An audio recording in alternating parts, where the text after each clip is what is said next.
Bismillahirrahmanirrahim. Assalamualaikum warahmatullahi wabarakatuh. Alhamdulillah. Alhamdulillahilladzi hamdan katsiran tayyiban mubarakan fih kama yuhibbu rabbuna wa yarda. Asyhadu an la ilaha illallah wahdahu rabbi la syarika lah. Wa asyhadu anna Muhammadan abduhu wa rasuluhu alladzi la nabiyya ba'dah.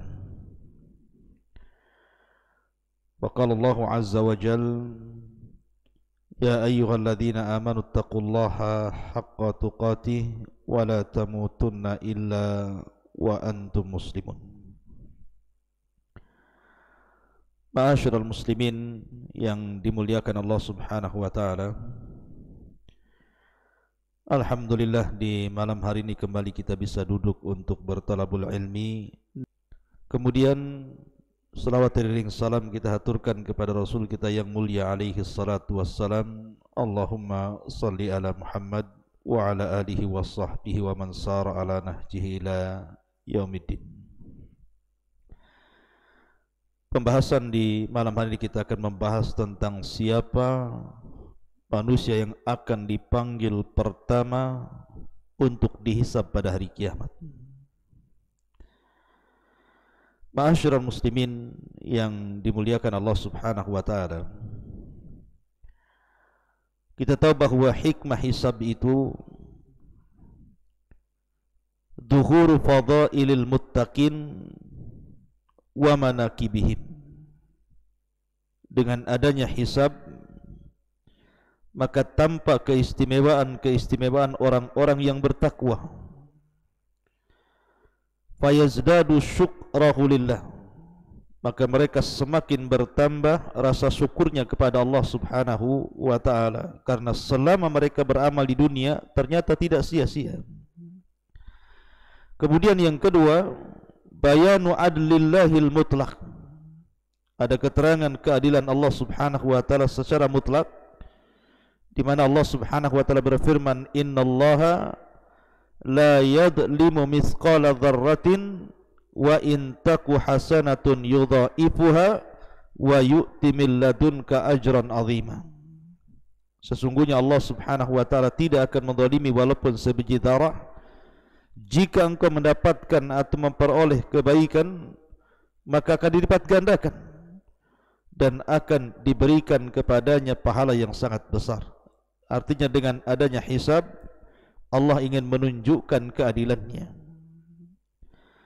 Ma'asyiral muslimin yang dimuliakan Allah Azza wa Jalla, kita tahu bahwa manusia dalam masalah hisab ini terbagi menjadi 3 kelompok. Sinfani la yus'alani anil amal. Ada 2 kelompok tidak akan bertanya atau tidak akan ditanya soal amalan. Mereka adalah al-anbiya, para nabi. Para nabi tidak akan ditanya soal amalannya. Kemudian yang kedua, wal musyrikun, orang-orang musyrik.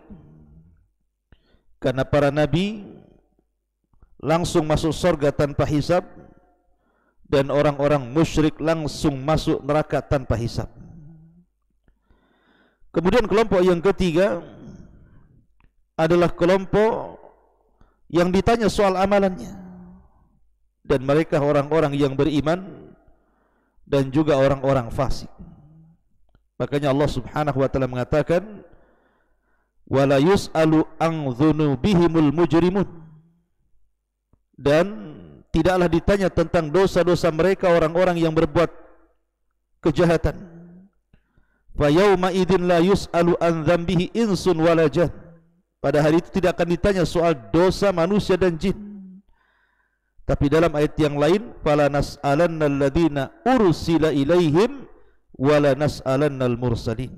Sungguh kami akan bertanya kepada orang-orang yang diutus kepada mereka, dan sungguh kami akan bertanya kepada para utusan. Ma'asyiral muslimin yang dimuliakan Allah Azza wa Jalla, pembahasan kita, lalu siapa orang yang pertama kali dipanggil untuk dihisab? Ma'asyiral muslimin yang dimuliakan Allah Subhanahu wa taala, apabila umat Nabi sallallahu alaihi wasallam sudah dikumpulkan di padang mahsyar, mulai daripada orang yang pertama hidup sampai orang yang terakhir mati, mulai sejak zaman Nabi Adam alaihi salatu wasallam sampai orang yang hidup ketika kiamat dibangkitkan, mereka dikumpulkan di padang mahsyar. Maka umat Nabi sallallahu alaihi wasallam adalah orang yang pertama dipanggil untuk dihisab. Jadi walaupun umat Islam adalah umat yang terakhir datang, tetapi umat Islam adalah umat yang pertama kali dipanggil untuk dihisab. Dan dari umat Islam ini ada seorang laki-laki dari kabilah Quraisy, dari Bani Mahzum, yang namanya Abdullah ibnul Abdil Asad. Saya ulangi, ada seorang anak muda dari Quraisy, dari Bani Mahzum, namanya Abdullah ibn Abdil Asad, di mana dia memiliki saudara namanya Al-Aswad ibnu Abdil Asad. Jadi sini ada dua nama. Pertama Abdullah ibn Abdil Asad, yang kedua Al-Aswad ibn Abdil Asad. Dua manusia ini Allah subhanahu wa ta'ala turunkan ayat yang menunjukkan awal orang yang dipanggil untuk dihisab. Allah subhanahu wa ta'ala berfirman, فَأَمَّا مَنْ أُوتِيَ كِتَابَهُ بِيَمِينِهِ فَيَقُولُ هَاؤُمُ اقْرَءُوا كِتَابِيَهْ إِنِّي ظَنَنْتُ أَنِّي مُلَاقٍ حِسَابِيَهْ فَهُوَ فِي عِيشَةٍ رَاضِيَةٍ فِي جَنَّةٍ عَالِيَةٍ قُطُوفُهَا دَانِيَةٌ كُلُوا وَاشْرَبُوا هَنِيئًا بِمَا أَسْلَفْتُمْ فِي الْأَيَّامِ الْخَالِيَةِ. Adapun orang-orang yang mendapatkan catatannya dengan tangan kanannya, maka dia mengatakan, ha umuqra'u kitabiyah, lihatlah, bacalah catatanku ini.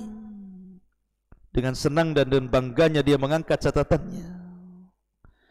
Kata para ulama, ayat ini turun kepada Abdullah ibn Abdil Asad, karena dia seorang mukmin dan seorang yang beriman, sehingga dia kelak ketika catatan-catatan itu ditebar, kemudian Allah subhanahu wa ta'ala menyuruh untuk mengambilnya, maka Abdullah ibn Abdil Asad berhasil mengambil dengan tangan kanannya.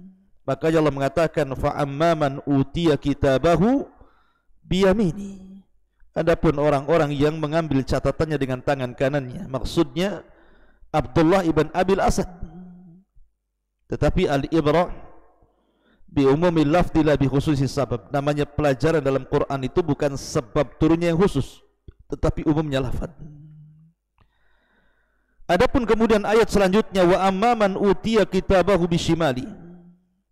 Adapun orang-orang yang akan mengambil catatannya dengan tangan kirinya, ayat ini turun kepada saudaranya Abdullah ibn Abdil Asad yang namanya Al-Aswad ibn Abdil Asad, karena dia kafir. Jadi dua bersaudara, yang satu mukmin Abdullah ibn Abdil Asad, yang satunya kafir Al-Aswad ibn Abdil Asad. Yang satu mengambil catatan dengan tangan kanannya, yang satu mengambil catatan dengan tangan kirinya. Dan kata para ulama, orang yang pertama kali dipanggil untuk dihisab adalah dua manusia ini. Adapun hisab yang baik kepada Abdullah ibn Abdil Asad, adapun hisab yang buruk kepada Al-Aswad ibn Abdil Asad. Ma'asyiral muslimin yang dimuliakan Allah subhanahu wa ta'ala. Kemudian riwayat yang lain tentang orang yang pertama kali dipanggil pada hari kiamat untuk dihisab adalah sebuah hadis. Nabi SAW bersabda, inna awwala munadin min indillah. Sesungguhnya orang yang pertama kali memanggil di sisi Allah subhanahu wa ta'ala, yaqul, akan berkata, ainal ladzina ajrahum ala Allah. di mana orang-orang yang pahalanya disimpan di hadapan Allah. Fayaqumu man afa fid dunya, adapun orang-orang yang suka memaafkan di dunia tiba-tiba berdiri. Fayaqulullah, dan Allah Subhanahu wa taala pun kemudian berfirman, antumul ladzina afautum li bawwa'tukumul jannah. Kalian yang sudah banyak memaafkan manusia karenaku, maka kalian berhak untuk masuk ke dalam surga. Dalam riwayat, thawabukumul jannah, pahala kalian adalah surga. Dan dalam riwayat, idza kana yaumul qiyamah sarakha sarikhun, apabila datang pada hari kiamat akan datang orang yang berteriak dan berteriak, ala man kana lahu 'alallahi haqqun falyakum. Siapa yang memiliki hak kepada Allah Subhanahu wa taala berdiri. Fayaqumu man afa wa aslah, tiba-tiba orang yang suka memaafkan di dunia dan suka memperbaiki kebaikan manusia, maka mereka pun berdiri. Maka Allah mengatakan thawabukumul jannah, pahala kalian adalah surga. Maka dalam hadis ini, orang yang pertama kali dihisab, dipanggil untuk dihisab adalah orang yang suka memaafkan manusia. Mudah untuk memaafkan manusia, tidak pernah menaruh dendam pada hatinya, tidak pernah menaruh hasad pada hatinya. Walaupun seandainya manusia yang salah kepadanya, dia tetap memaafkannya. Dan itu akhlak yang luar biasa. Makanya di surga itu ada satu pintu namanya bab kadiminal ghaid, bab pintu khusus bagi orang-orang yang menahan hawa nafsunya dan tidak suka marah. Makanya Nabi SAW ketika ada seorang sahabat minta dinasihati, maka Rasul mengatakan la taghdab, la taghdab, la taghdab, faraddada miraran la taghdab. Jangan marah, jangan marah, jangan marah. Dan Rasul mengulang-ulang kalimat jangan marah. Ma'asyiral muslimin yang dimuliakan Allah Azza wa Jalla, inilah di antara manusia yang pertama kali akan dipanggil untuk dihisab pada hari kiamat. Mudah-mudahan ada manfaatnya. Subhanakallah bihamdika, asyhadu an la ilaha illa anta, astaghfiruka wa atubu ilaik. Allahu ta'ala a'lam. Assalamualaikum warahmatullahi wabarakatuh.